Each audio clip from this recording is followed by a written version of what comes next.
그들이 나갈새 사람들이 청하되 다음 안식일에도 이 말씀을 하라 하더라.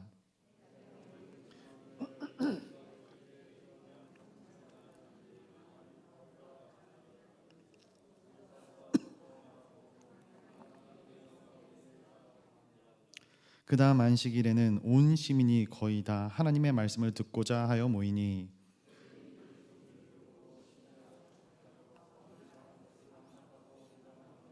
바울과 바나바가 담대히 말하여 이르되 하나님이 이 말씀을 마땅히 먼저 너희에게 전할 것이로되 너희가 그것을 버리고 영생을 얻게 합당하지 않은 자로 자처하기로 우리가 이방인에게로 향하노라.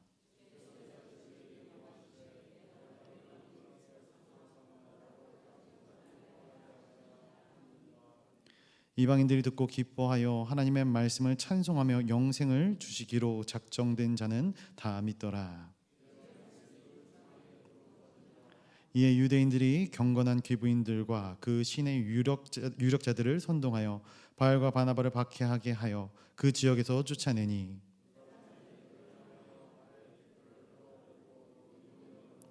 함께 보겠습니다. 제자들은 기쁨과 성령이 충만하니라.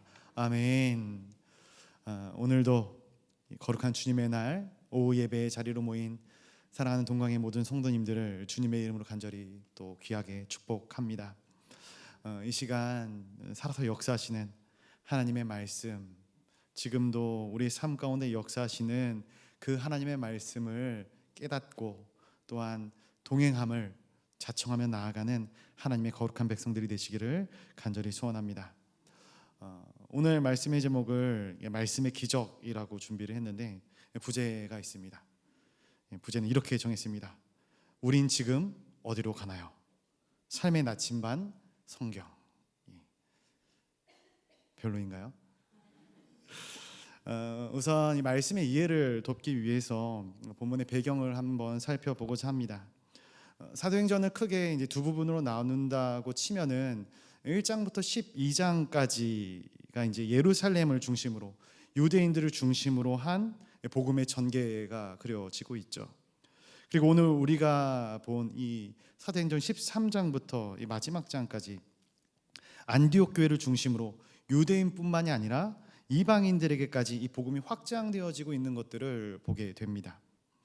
그리고 그 중심에는 이 사도 바울이라는 인물이 있고 이 바울의 전도 여행의 여정을 따라서 이 13장 이후가 기록되어지고 있어요. 그래서 오늘 본문의 배경은 사도 바울의 1차 전도 여행 중에 일어난 사건에 대한 이야기인 것이죠. 조금 더 말씀 안으로 자세히 들어가 보도록 하겠습니다.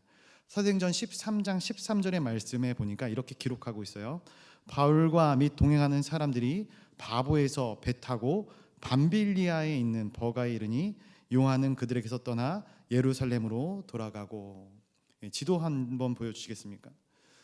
이해를 좀 돕기 위해서 제가 지도를 준비했는데 지금 구브로 섬이라고 되어 있는 이 키프로스 섬 서쪽에 위치하고 있는 이 바보에서 1차 여행이 녹색으로 표시가 되어져 있는데 배를 타고 북서쪽으로 올라가고 있다라는 것이에요. 그래서 터키 지역이죠. 이 밤빌리아, 이 버가라는 곳에 그들이 이르렀다.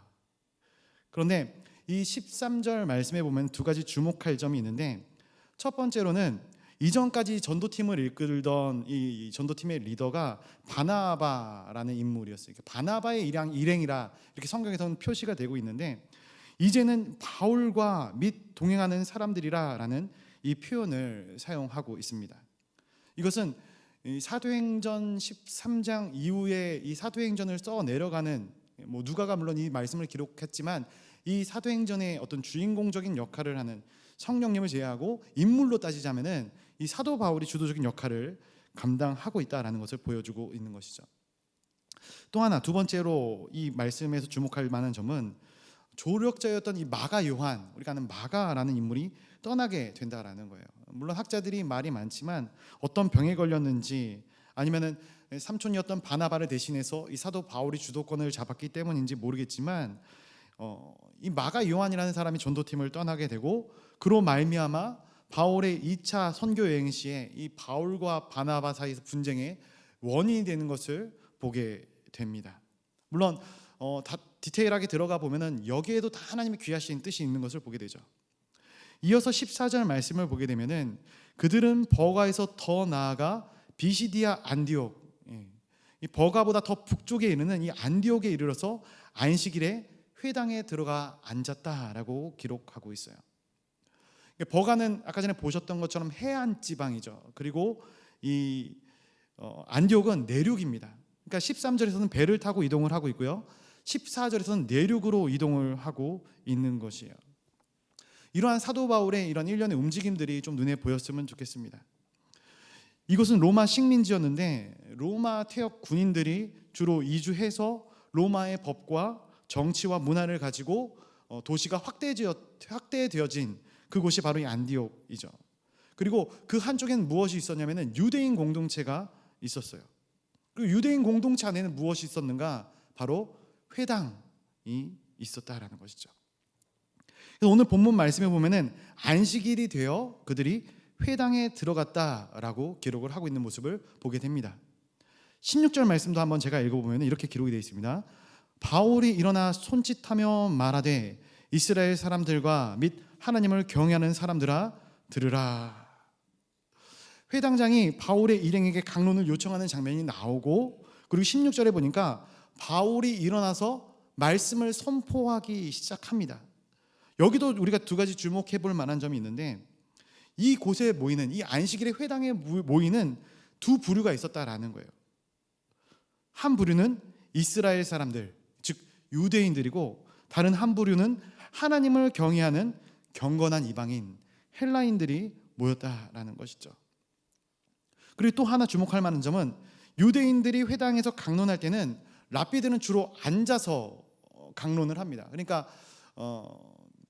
설교를 할 때 저처럼 이렇게 일어나가지고 대중 앞에 서서 이렇게 설교를 하는 것이 아니라 그냥 그 랍비가 앉아서 그 랍비를 둘러싸고 있는 사람들에게 설교를 하는 그러한 형태였다라는 것이죠. 그런데 오늘 이 16절을 말씀하니까 바울이 어떻게 하고 있다고 기록을 하고 있냐면은 일어나서 손짓을 하면서 말하고 있다라는 거예요.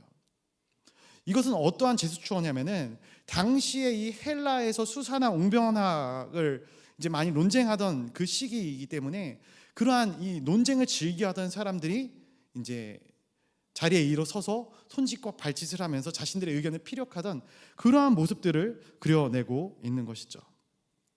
그러니까 이것이 어떠한 의미냐면은 사도 바울이 지금 이 회당 안에 있는 유대인과 헬라인과 함께 하나님의 말씀을 전하고 듣고 있는데, 어떻게 보면 유대인의 공동체 안에서 헬라인의 문화를 가지고 말씀을 강론하고 있다라고 보게 되는 것이죠. 이러한 바울의 행보는 헬라인들에게 있어서는 굉장히 친근한 모습이었을 것이에요. 그러나 유대인들에게 있어서는 굉장히 거부감을 가져올 수 있는 모습이죠. 그래서 이것이 뒤에 나오는 유대인들이 바울을 적대시하는 하나의 이유가 되기도 합니다. 그리고 이 이후에 이 사도 바울의 말씀, 하나님의 말씀을 선포하는 설교의 기록이 나오죠. 어떠한 내용인가? 16절부터 41절까지의 말씀인데 요약해 보면 딱 한마디로 이겁니다. 하나님께서 지금까지 우리를 인도하셨습니다.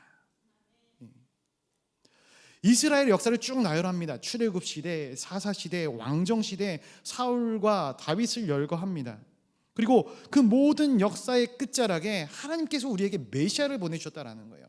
그 메시아가 누굽니까? 바로 예수 그리스도. 이게 메시지의 주된 내용인 거예요. 그렇다면 본문으로 돌아와서 이러한 메시지를 들은 사람들이 어떠한 반응을 보이는가?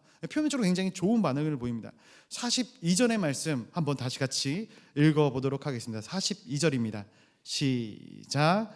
그들이 나아갈새 사람들이 청하되 다음 안식일에도 이 말씀을 하라 하더라. 아멘. 돌아오는 안식일에도 이와 같은 말씀을 또 선포해달라라고 요청을 하고 있는 거예요. 여러분, 회당 디아스포라라고 이야기합니다.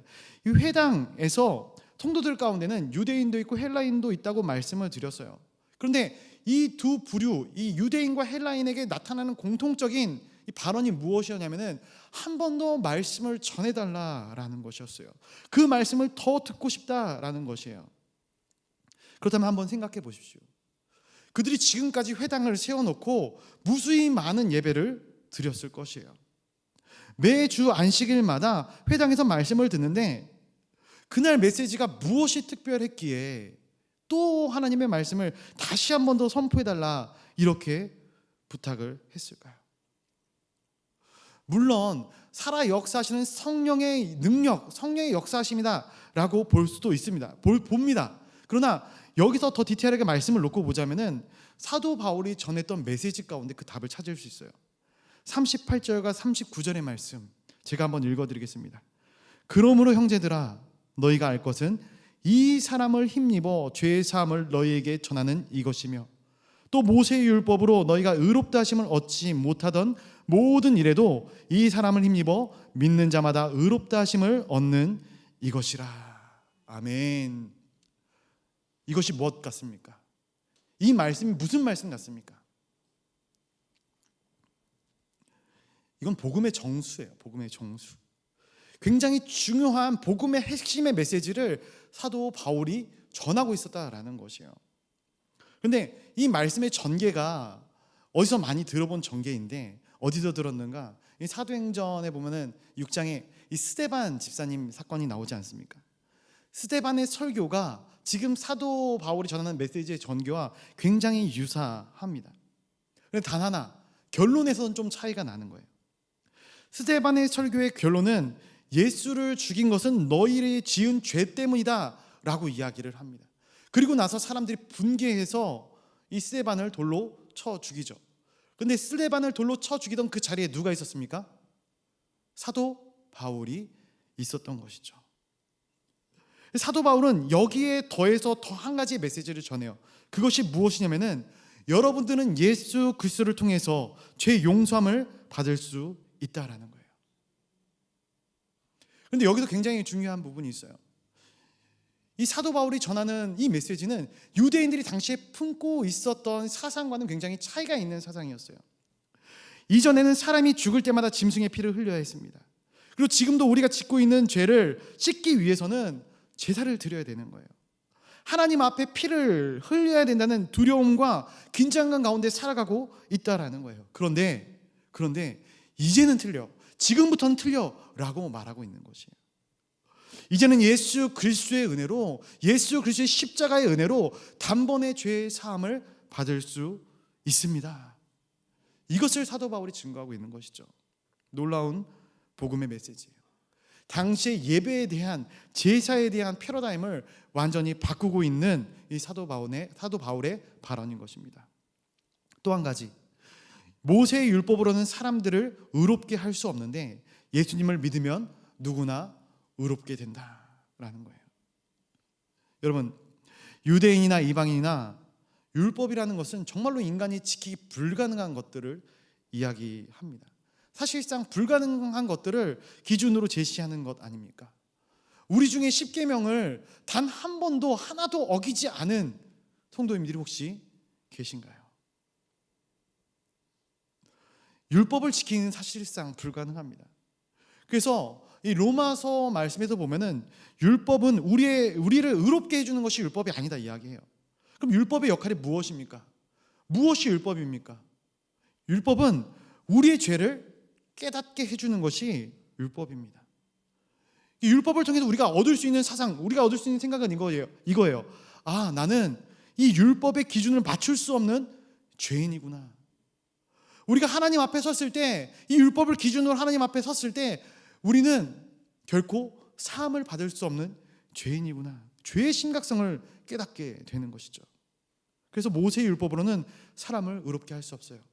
그러나 예수 그리스도의 십자가는 그것을 믿는 사람들, 그것을 믿고 입술로 고백하고 시인하는 사람들에게 영생을, 의롭다 칭하심을 주는 하나님의 귀한 선물이다.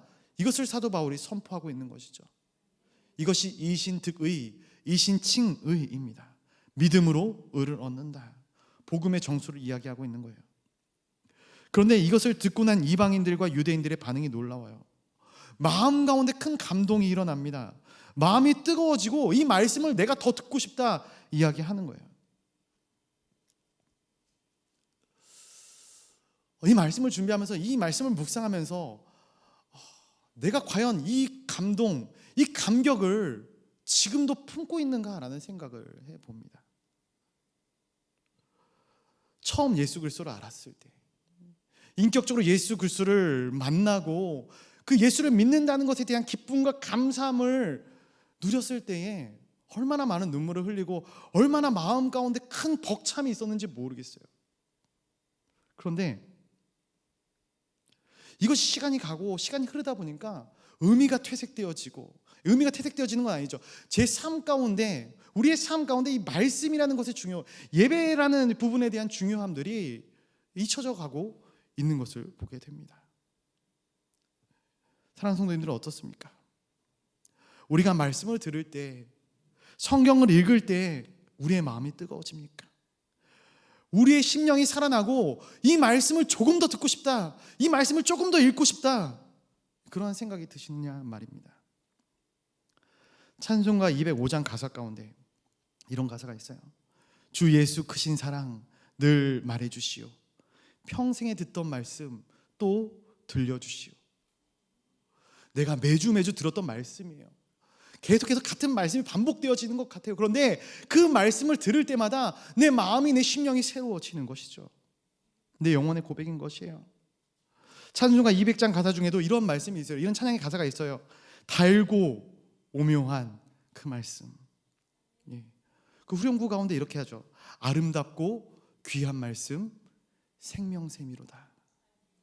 여러분, 말씀이 우리 가운데 울림이 있는 것은 단순히 이 말씀이 어떤 순간에 내게 꼭 필요한 말씀이기 때문에, 어떤 명언집이기 때문에 내 말씀에 울림이 있고 감동이 있는 것이 아니에요. 내가 어려운 것으로 인하여서 고민하고 있는데 말씀을 읽다 보니까 그것이 해결되어지기 때문에, 그것에 대한 답을 이 말씀이 물론 제시해 줄 수도 있지만 그것 때문에 그것만 놓고 마음 가운데 감동이 있다 이야기하지 않습니다. 말씀이 감동이 있는 이유는 내 삶과 전혀 상관이 없는 말씀, 그것을 읽을지라도 내 마음 가운데 감동이 있는 것은 그 말씀이 우리 심령 가운데 들어오는 그 순간 영생하도록 솟아나는 샘이 생기기 때문에 그래요. 생명의 샘이, 이 말씀이 생명의 샘이 되기 때문에 그렇다라는 거예요. 지금 이 초대교회의 헬라인들에게, 유대인들에게 그 말씀의 샘이 생겨버린 것이에요.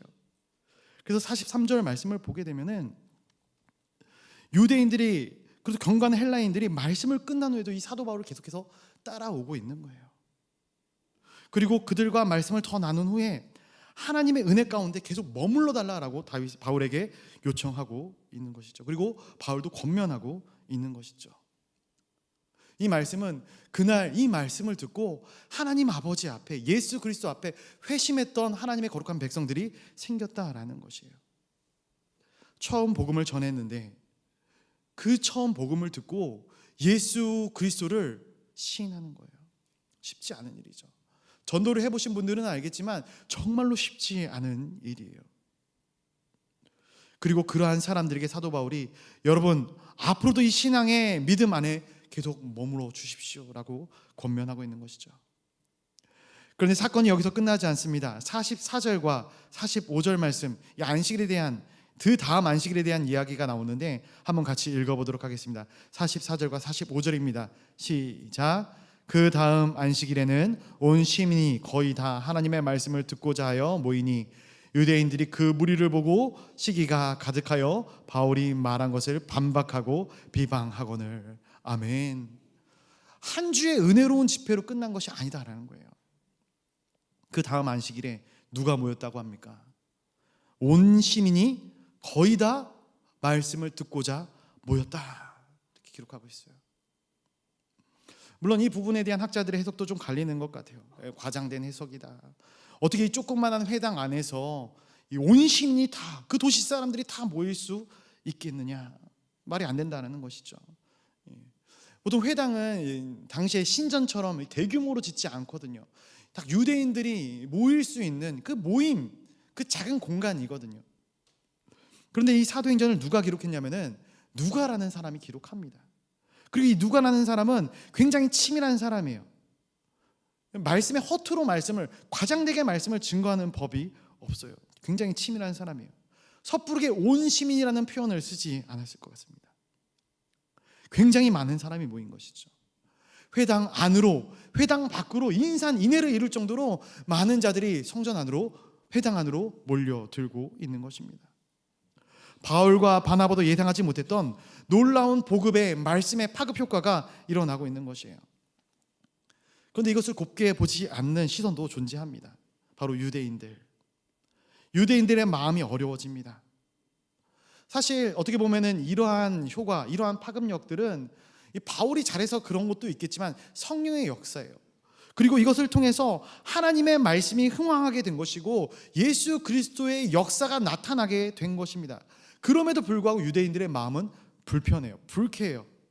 그래서 45절에 보니까 유대인들이 그 무리를 보고 시기가 가득하여 바울이 말한 것을 반박했고 비방했다라고 기록하고 있습니다. 반박했다라는 건 말씀 자체를 반박하는 것을 이야기해요. 그런데 이 비방하다라는 것은 어떤 것을 이야기하냐면은 이 사람을 인격적으로 모독하는 거예요. 바울과 바나바의 일행들을 인격적으로까지 모독하고 있는 것이죠. 대놓고 마음에 안 든다 표현을 하고 있는 거예요. 저는 여기서 우리 신앙의 한 가지 또 폐해를 보게 됩니다. 무엇이 이들로 하여금 이러한 행동을 하게 만들었는가? 지금 이 유대인들에게 있어서 무엇이 문제인가라는 거예요. 첫 번째로 이들은 하나님보다 자신들의 기득권을 더 중요하게 생각했다라는 거예요. 지금 이 회당에 모이는 유대인들은요, 굉장히 대단한 사람들이에요. 자기의 나라가 아닌 다른 나라에 가서도 예배당을 만들고 거기서 예배의 시간들을 지켜 준행하던 사람들이 바로 이 사람들이에요. 그런데 중요한 순간 뚜껑을 열어놓고 보니까 하나님보다 내 삶이, 내 인생이 더 중요한 거예요. 신앙생활을 하면서 우리도 최선을 다해서 신앙생활을 하겠지만 결정적인 순간에 우리는 세상과 하나님, 이 둘 중에 하나를 선택해야 되는 순간이 있습니다. 그런데 이 사람들은 그때에 하나님보다 내 삶의 유익들, 내가 삶에서 추구해왔던 가치들을 더 붙잡고 있는 것이죠. 두 번째로 이 사람들은 회당의 주도권을 이방인들에게 내어주고 싶지 않았다라는 거예요. 어떻게 보면 이 모자이크 공동체라 하죠. 유대인과 이방인들이 하나님을 경외해서 매 안식일마다 모여서 예배드리는 이 아름다운 공동체를 이루어갔던 일들, 이런 일들이 이방인들이 대거로 모이니까 싫어지게 되는 것이에요. 조심스러운 이야기일 수는 있는데 제가 이제 저희 교회 온 지 2년이 되어져 가고 있습니다. 근데 저희 교회 특징적인 부분 중에 하나가 교포분들이 많다라는 거예요. 근데 제가 교회를 생각하면서 감사한 것 중에 하나는 누가 교포분이고 누가 한국분인지 몰라요. 왜냐하면 구별하지 않기 때문에 다 한 가족처럼, 다 하나의 크리스천처럼, 성도처럼 우리가 대하고 존중하고 섬기고 있기 때문에 그렇습니다. 근데 이것은 꼭 어떤 특정의 부류가 아니더라도 간혹 기성교회에서 이런 일들이 많이 벌어집니다.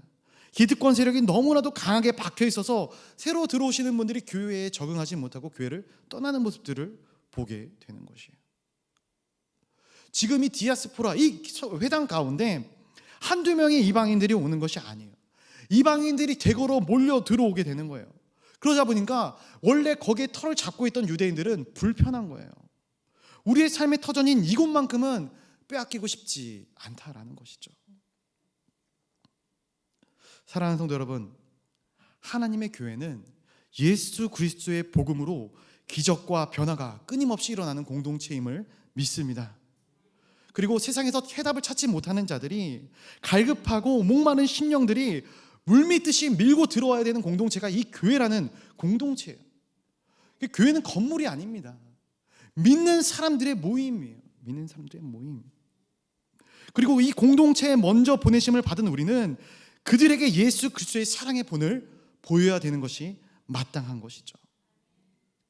오늘 이 유대인의 반응에 바울과 바나바가 어떻게 대답을 하는가? 46절 한번 같이 읽어보겠습니다. 46절입니다. 시작. 바울과 바나바가 댐대히 말하여 이르되 하나님의 말씀을 마땅히 먼저 너희에게 전할 것이로되 너희가 그것을 버리고 영생을 얻기에 합당하지 않은 자로 자처하기로 우리가 이방인에게로 향하노라. 아멘. 복음을 먼저는 유대인에게, 그러나 그들이 외면하였기에 이제는 이방인에게 하나님의 구원의 섭리가 나타난다라는 거예요. 어떻게 보면 여기 앉아있는 우리들도 이 하나님의 사랑과 복음의 선포의 전파의 수혜자들이 아닌가 싶습니다. 구원의 역사의 섭리 가운데 이러한 전환이 일어나게 되는 것이죠. 48절 말씀에 이방인들이 듣고 기뻐하여 하나님의 말씀을 찬송하며 영생을 주시기로 작정된 자는 다 믿더라. 아멘. 그들에겐 그럴 수밖에 없는 것이죠. 그들에겐 기회지 않습니까? 유대인들이 받아들이지 않자 이방인들에게 이 놀라운 하나님의 복음이 흘러 들어가게 되는 거예요. 은혜가 전적으로 부어지게 되는 것이에요. 그래서 이들이 기뻐했다라는 것이에요. 하나님을 경외해서 매 안식일마다 회당에는 나갔지만 이들의 마음 가운데는 불편함이 있었어요. 늘 유대인들을 바라보며 열등감에 사로잡혀 있었어요. 그리고 나는 저들처럼 거룩해질 수 없어. 이들이 그렇게 생각했어요. 그런데 그들의 영의 역전이 일어나게 된 것이에요. 저는 이것이 말씀의 기적이 아닌가 싶어요. 말씀의 기적. 사랑하는 성도 여러분, 말씀의 기적은 살리는 기적이 있는 것입니다. 소생케 되는 기적이 있어요. 어떤 수적으로 많이 성장하고 많은 사람들이 몰려드는 것, 물론 이것도 붕이다 이야기할 수 있지만 붕의 가장 근본적인 어원은 리바이벌이에요. 소생케 되는 거예요. 죽은 영이 살아나는 것이 붕인 것이에요. 닫혀있던 영혼들이 살아나는 것. 하나님의 복음을 들을 수 없을 것 같은 영혼들이 하나님의 복음을 듣고 변화되어지는 것, 그것이 바로 진정한 성령 붕의 역사인 것이죠. 그리고 그것으로 끝난 것이 아니라 49절에 보니까 주의 말씀이 그 지방에 두루 퍼지니라. 아멘. 저는 우리 사랑하는 동강교회가 이러한 아름다운 공동체가 되기를 간절히 소원합니다. 성도 한 명 한 명의 심령 가운데 이러한 예수 그리스도 진정한 붕의 역사가 나타나기를 소원합니다. 내가 말씀에 조금 둔감하여졌었다면, 아니면은 기도나 영적인 생활이 조금 둔감하여졌었다면 다시금 말씀을 통하여서 하나님을 붙잡는 하나님의 거룩한 백성들이 되기를 간절히 소원합니다. 그리고 우리 가운데 변화가 나타나야 그것이 퍼지게 되어져 있는 거예요. 주의 말씀이 그 지방에 두루 퍼지게 되었다. 첫날의 은혜로운 말씀의 집회, 그리고 그 다음에는 그 온 시민이 다 참여하여 모인 집회, 그리고 그 집회를 통해서 그 지방 전체에 하나님의 말씀이 영향력을 행사하게 되었다라는 거예요. 물론 이 가운데 사단의 역할도 있습니다. 가만히 있지 않아요. 50절 이하에 보면은 유대인들이 기브인들과 신의 유력자들을 선동하여서 바울과 바나바를 박해하고 그 지역에서 쫓아냅니다. 그러나 마지막 52절 말씀 한번 같이 읽어보겠습니다. 52절입니다. 시작. 제자들은 아멘. 제자들은 기쁨과 성령이 충만하니라. 이 말씀은 있는데 감동이 있더라고요. 정말 놀라운 말씀이 아닐까 싶어요. 오늘 오래간만에 어떻게 보면 교회 성도님들이 달려 나오는 모습을 다시 바라봅니다. 막 뭉클뭉클 하더라고요. 빈말이 아닙니다. 뭉클뭉클 하더라고요. 근데 성도님들 한 분 한 분의 표정을 보니까 굉장히 큰 기쁨과 이 희열이 예배당에 나오시면서 막 표정이 너무나도 좋으셔요. 근데 그 모습을 보면서 한편으로는 이건 좀 사투리라 죄송합니다. 짠합기도 하고 감사하기도 하고 감격이 있습니다. 기쁨과 성령의 충만함. 사랑하는 성도 여러분, 한번 생각해 보시길 바랍니다. 단 2주예요. 2주. 단 2주 하나님의 말씀을 전했는데 이 사람들의 정체성, 아이덴티티가 변화되어지게 되는 거예요. 처음에는 이 사람들이 그냥 하나님을 경외하는 이방인들이었어요. 그런데 52절 말씀 보니까 뭐라고 표현하고 있습니까? 이들을 제자들이다 표현하고 있어요. 제자들. 단 2주 만에. 물론 이 사도 바울이 주중에도 얼마나 이렇게 만나서 말씀을 전하고 양육했는지 모르겠어요. 그런데 이제는 그들도 유대인들처럼 하나님의 자녀라는 확신을 품게 되었다라는 거예요. 하나님의 자녀라는 확신을 품게 되었을 뿐만 아니라 예수 그리스도의 제자로 헌신하게 되는 그런 놀라운 은혜를 보게 됩니다. 어떻게 이런 놀라운 은혜가 가능했는가? 말씀인 것이죠. 말씀. 그 말씀을 통한 신앙의 확신, 바로 믿음인 것입니다. 사도 바울의 첫 번째 말씀과 두 번째 변론의 내용을 종합해 보면 이것입니다. 첫 번째는 보편적인 은혜예요. 누구나 죄사함을 받는다. 그리고 두 번째는 예수 그리스도 안에서 우리는 누구나 다 의롭게 될 수 있다라는 거예요. 그래서 주님께서 우리를 받아주실 때 내가 변하면, 내가 변화되어지면 내가 받아들여 주겠다, 이런 윤리적인 조건을 내걸지 않으셔요. 무엇입니까? 우리의 있는 모습 그대로 받아주시겠다라는 거예요. 우리가 아직 죄인 되었을 때에 그리스도께서 우리를 위하여 죽으심으로 하나님께서 우리에 대한 자기의 사랑을 확증하셨느니라. 아멘. 여러분, 있는 모습 그대로 우리를 받아주셨어요. 그러나 한 가지 우리가 확실히 알아야 될 것은, 받아주셨다고 해서 그대로 머물러 있으면 안 된다는 거예요. 가늠하다 현장에서 잡힌 여인에게 너를 정죄하던 사람이 어디 있느냐? 나도 너를 정죄하지 아니하노라, 이렇게 말씀하셔요. 그리고 그녀가 나가서 도덕적으로 살아보고 삶이 변하면 받아주겠다 말씀하신 것이 아니라 그냥 그 상태로 받아주신 이후에 뭐라고 말씀하시냐면은 나가서 다시는 죄를 범하지 말라 말씀하시는 거죠. 사랑하는 성도 여러분, 성경에는 많은 기적이 나오죠. 병자를 치유하고 오병이어로 5,000명을 먹이고 물 위를 걷고 죽은 자가 살아납니다. 그런데 이 많은 기적들보다 더 확실하고 더 능력 있고 더 크게 우리 가운데 다가오는 기적은 무엇이냐면 우리의 인생이 변화되어지는 기적입니다. 사람이 얼마나 안 변하는지 아시지 않습니까? 어제 또 저희 가족 얘기를 해서 죄송한데, 저희 딸아이가 외식만 하면은 나가서 그 너튜브를 보여달라고 이렇게 막 계속 쪼릅니다. 저희 아내는 저희 딸이 창피하대요. 같이 어디를 나가고 싶지 않다 합니다.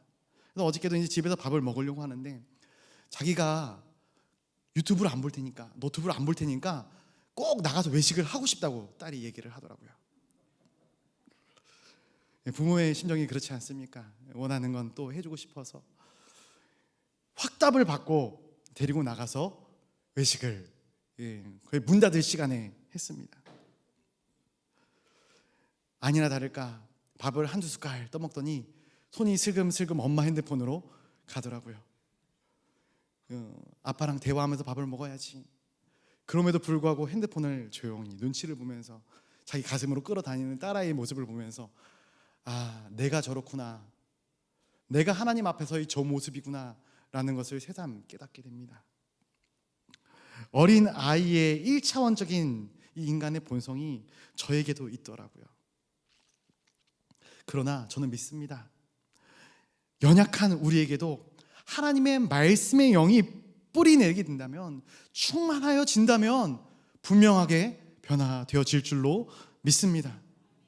사랑하는 성도 여러분, 깊이 뿌리내리고 있는 이 죄성이 예수 그리스도의 보혈로 말미암아 죄를 향하던 마음이 하나님의 의와 하나님의 은혜를 향함으로 변화되어지고 죄의 뿌리가 의의 뿌리가 되어지는 놀라운 은혜의 역사, 절망의 구덩이에 빠져있던 영혼들이 희망으로 변모되어지는 놀라운 일들이 이 말씀을 통하여서 일어나게 되어지는 줄로 믿습니다. 그래서 이 말씀은, 우리가 가지고 있는 이 성경은 아까 제가 삶의 나침반이라 말씀을 드렸는데 단순한 텍스트, 글자가 아니죠. 이 성경 글자마다 우리의 삶을 파고드는 하나님의 호흡인 줄로 믿습니다. 이 말씀은 우리를 향한 예수 그리스도의 핏방울이고 핏자국입니다. 이 성경은 우리의 영을 살리는 하나님의 감동과 감화의 흔적인 줄로 믿습니다. 말씀을 맺겠습니다. 여러분, 이 하나님의 말씀은 세상을 창조하신 하나님의 능력입니다. 우리를 빚으신 하나님의 능력입니다. 말씀을 붙들고 나아가시길 간절히 소원합니다. 제가 아무리 말씀을 전하는 설교자라 할지라도 제가 말씀을 멀리하면 저는 죽습니다. 바쁘다는 핑계로 말씀을 읽지 않으면 저에게도 영적인 침체가 옵니다. 우리가 밥을 먹지 않으면 힘이 없는 것처럼 말씀을 보지 않으면, 이 말씀을 내 삶 가운데 두지 않으면 우리는 영적으로 허기지게 되어져 있는 것이죠. 사랑하는 동강의 성도님들이여, 날마다 충만한 영의 양식으로 우리의 심령을 충만하게 채우는 하나님의 거룩한 권속들, 하나님의 사랑받는 영혼들이 다 되시기를 주님의 이름으로 간절히 축원드립니다. 기도하겠습니다. 사랑과 은혜가 풍성하신 하나님, 하나님의 말씀을 통하여서, 이 말씀을 통한 하나님의 놀라운 은혜를 다시 한번 상고하게 하여 주시니 감사를 드립니다. 지금 이 순간 이 자리에도 함께 하사 주님, 이 말씀의 능력을 통하여서 변할 것 같지 않던 강팍한 영혼들이 변화되어지게 하여 주시고, 단순히 교회 다니는 사람들이 아니라 예수 그리스도의 제자가 되는 삶을 살아가게 하여 주시옵소서. 모든 것 살아계신 주 예수 그리스도의 이름으로 기도드리옵나이다. 아멘.